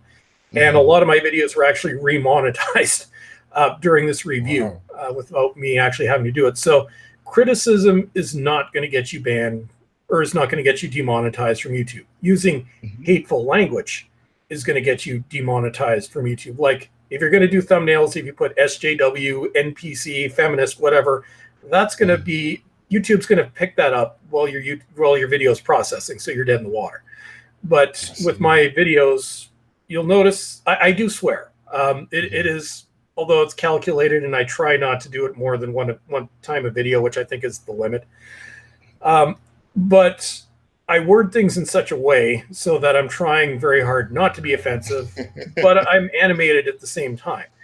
Yeah. But the view that, you know, if you're going to be critical, you're going to get demonetized. No, you're allowed to be critical. It's under the laws of fair use. There's a big difference between fair use and copyright violation. Now, YouTube is confused on the things lately, and Article 13 is going to be a nightmare, like none of us have ever imagined, but that's another story. But no, it's not going to get you demonetized. I think it's more, think of Doctor Who as a peer group. Most of them are younger. Like a lot of them, they're the same demographic. Like, honestly, they're young enough they could be my kids. I am not of their generation. So a lot of them are, you know, the same age, same demographic. You know, most of them are white males. And I think peer group influence, I think, has a lot to do with this, where they don't want to appear uncool in terms of relating to their peers. And I think that's actually feeding a lot of this. Or isolated too, yeah. Because I saw one of the Who fans, a member, I think her name was she's a female Doctor Who YouTuber who's always doing positive things. She made one negative review of Doctor Who, and she got hate about it. I remember she said she was going to stop talking about Doctor Who for a while. Yeah, no, I remember that. I think that was about 2 years ago. I think that was during series. I think that might have been something to do with the 2016 Christmas special. But yeah, I remember it was around there. But yeah, it was a couple of years ago. It's crazy. And I think that's the difference between when you look at those of us that are critical of the program. In my case, I'm older. I don't give a shit what people think. And I think I've sworn more than once in this video, but I don't care. But yeah, no, I don't care what people think. I'm like, this is my opinion. I'm like, I've got death threats. I've got a series of videos making fun of me on YouTube. I've got memes made about me. I don't care. When I was their age, you know, say if I was 21, 22, maybe I would have. But if you look at a lot of us that are criticizing the show, a lot of us are actually older. And there comes a point in time, it's usually around the age of 30, where you just stop giving a shit. It's like, you know what, I've done the peer group thing. I've done the trying to fit in thing. You know, that's in the past. I just, you know, life's too short. I say what I say. And if you don't like it, well, that's your problem. Actually, I think that is a very good point. I think, firstly, I may be the youngest person here who actually negatively reviews the show. And a second point, which I thought of way back, and I wanted to bring this up. I don't think I know a single UK Doctor Who YouTuber who gives negative reviews. Correct me if I'm wrong. I noticed that. Is this a real thing, or why is this, or whatever? I think the closest thing, well, let's see. Well, I'm Canadian, Nerdrotic, he's American. SC Reviews is Australian.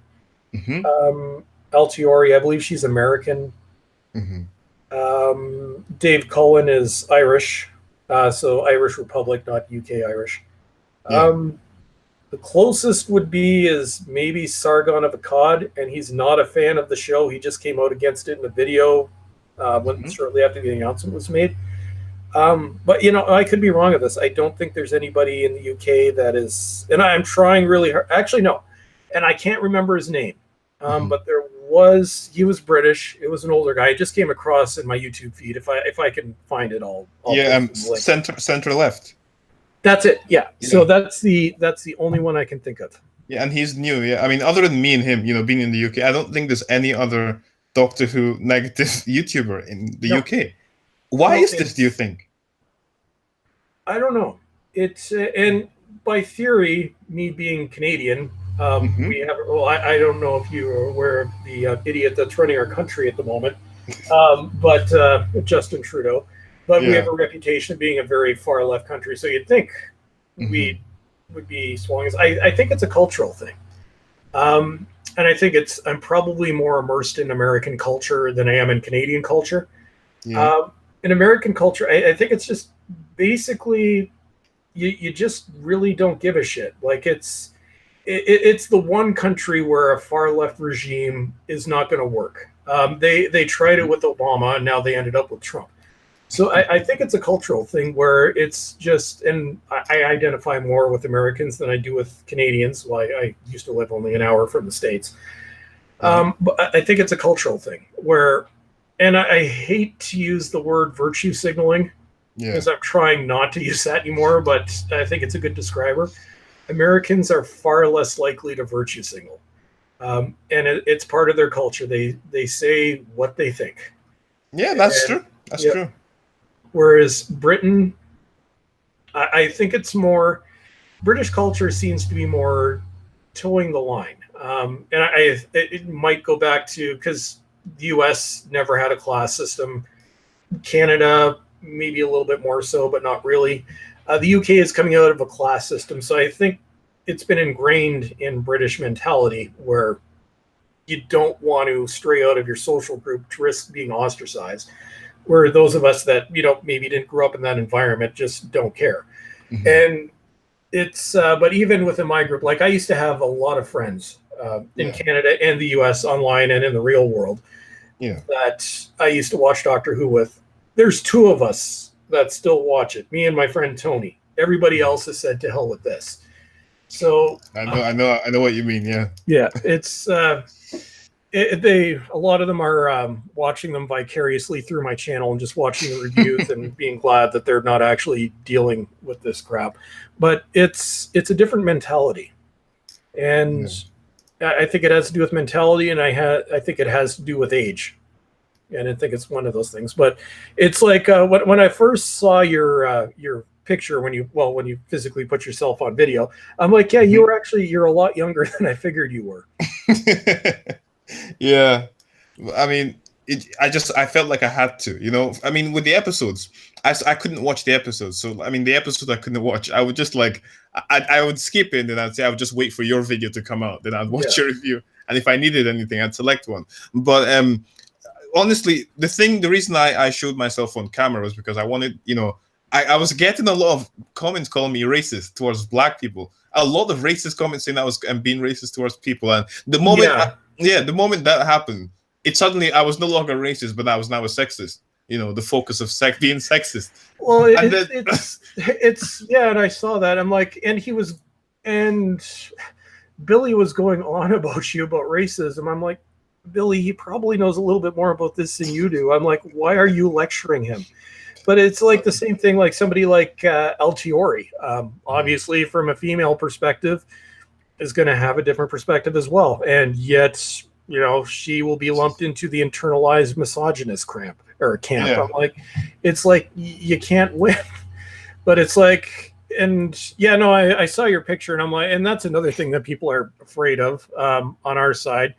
Many of them, at least originally, didn't want to put their face on their channel. I didn't give a shit because you can watch me age 25 years and 10 on my channel. I don't put myself on camera anymore, mainly because they're voiceover scripted videos, and that's just not going to work. Yeah. But it's like, I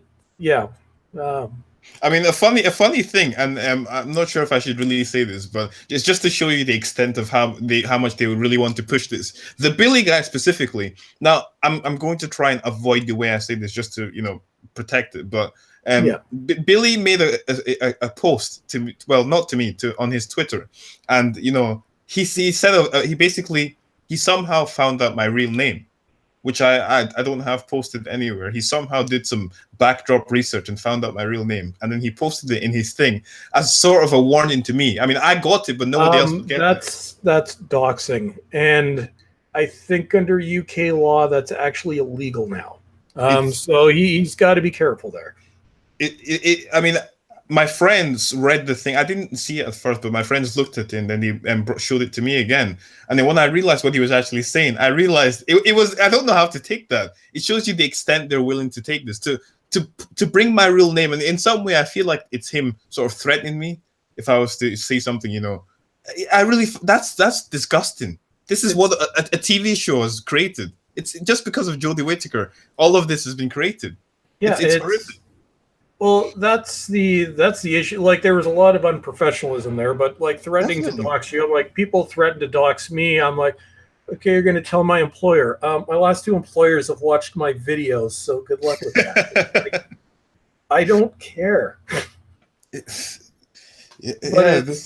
It's like, although if you post my home address, then yes, although I live in northern Canada, only 3.9% of my viewership is from my own country. So even that, I don't think I have a lot to worry about.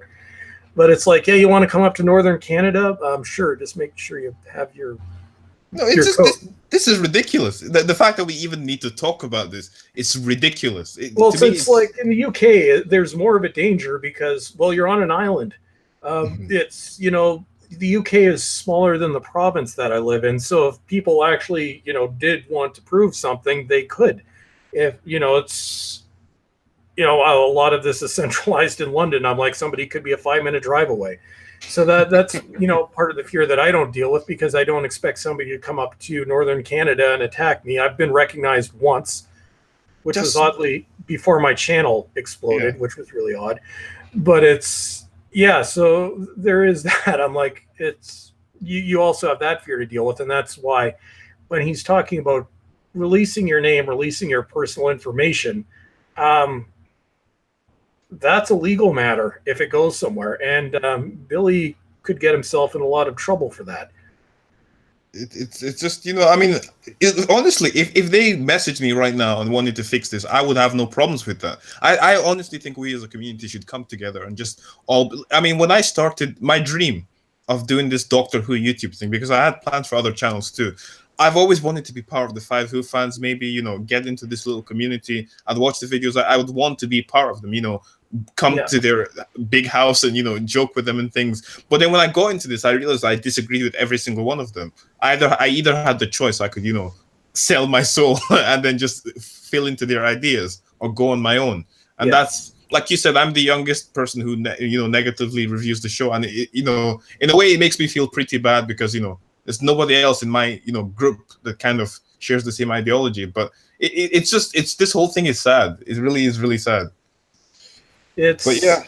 Well, you know, I think at some point, if we, you know, if a bunch of people on both sides came together in a live stream with a moderator and discuss these out, discuss some of these issues, maybe there could be some understanding on one side.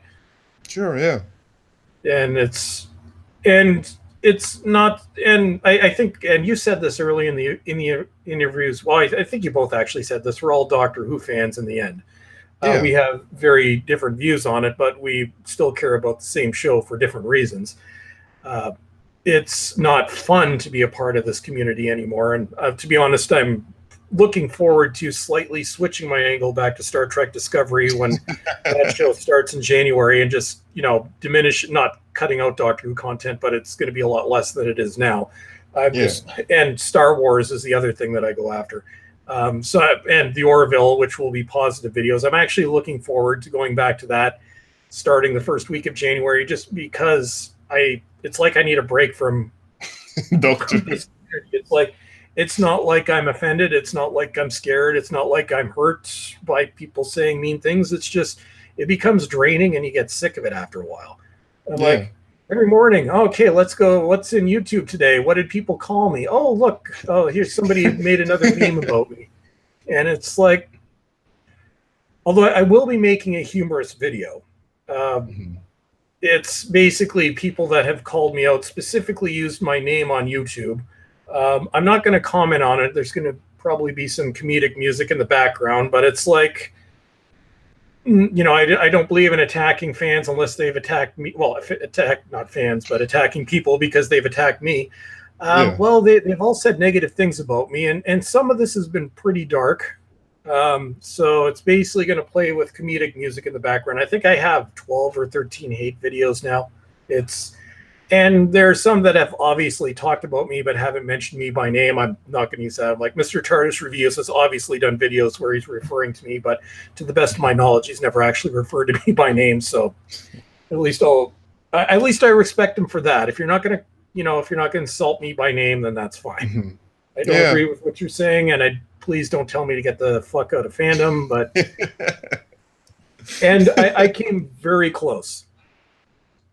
I came very close to making a review video to Mr. TARDIS Reviews, to the point where I was about ready to script it, and I'm like, no, you know what? I'm not doing this. I'm not stooping to this level. So it was one of my many aborted videos. Wow. Yeah. But I think, there was one other thing that I think they misrepresented a little bit. Well, that Billy misrepresented that I think we should touch on. And this was brought up in literally the last 5 minutes as you were saying goodbye. But the idea of insults, and I think this was where my blood kind of boiled when I heard this. So basically, when we're talking about the way, and you were talking about New Who, but the way insults directed towards women and insults directed towards men. Yeah. So basically, when we're looking at the few examples that Billy used, so Twice Upon a Time and the Witchfinders. First Doctor, yeah. Now, the big thing here is, what is the context and why were they included and why were they used in the way they were? Now, compare that to 3 quotes, and I actually did an entire video about this a little over a year ago. It was Origins of the 13th Doctor debacle. If anybody wants to look at this in more detail, it was the first of 3 videos.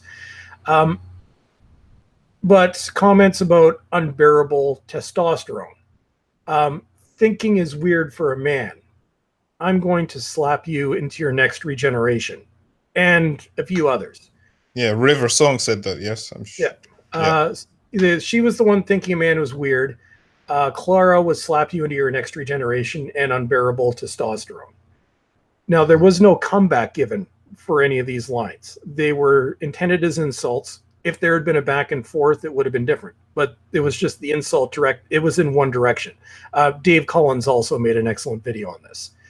When we're looking at the insults in Twice Upon a Time from the First Doctor, where they completely bastardized the memory of William Hartnell, which I think is another one of the lowest things they've ever done.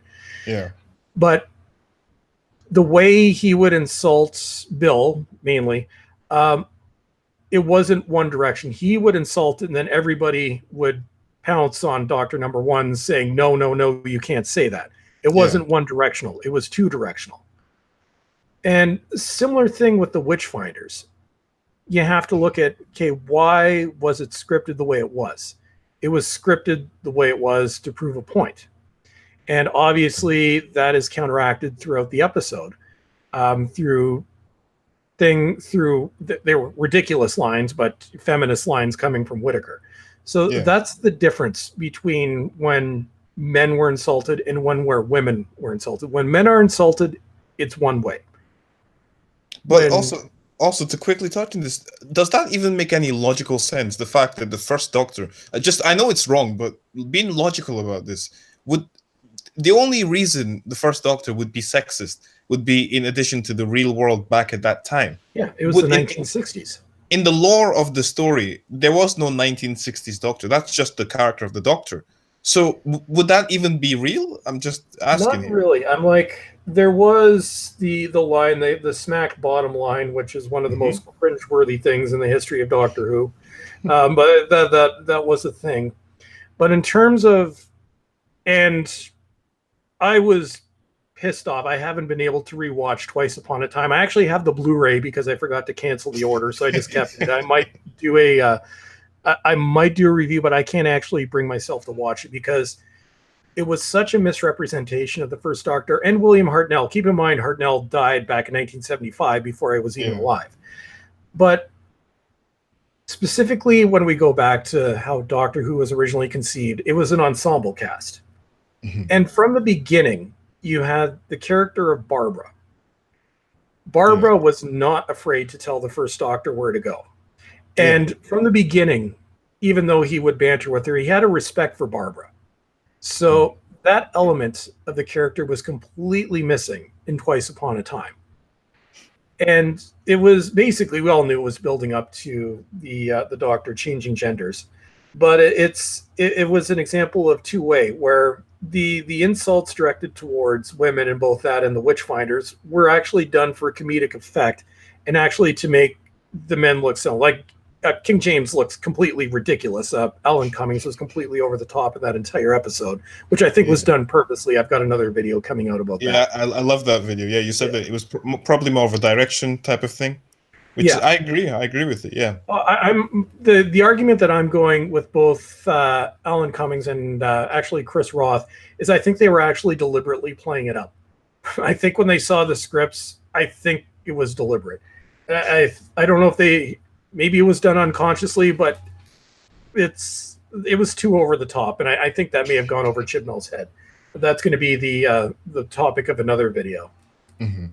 But but it's basically, it was that the last thing, like just the misrepresentation of art. Now, and just basically at the end, the two examples that he used, the context was not taken into account, and why they were included, and the retort was not included.